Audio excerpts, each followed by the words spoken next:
At this point, LBJ is in office and he wants to escalate this thing and he needs to pay for it. So what do you do when you're just a little US president struggling to live within your means and you want to go bomb little brown kids overseas? You spend it anyways.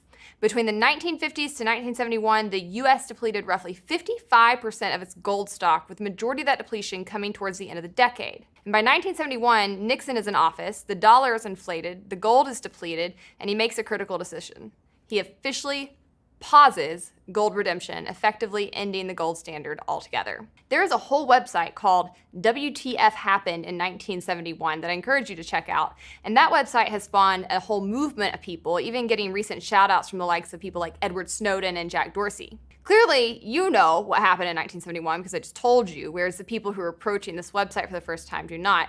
But what you don't know is what all happened as a result, and that is the information this website presents first. Income inequality took off. I'll link to some of these graphs in my show notes for you guys on the audio-only version. Wages, which had tracked closely with productivity and GDP growth for decades, began to lag productivity and economic growth badly. Inflation soared, growing at a faster rate than any period in the previous century. The income gap between Black and white Americans, which had been closing rapidly since 1950, all but stopped closing. The list goes on.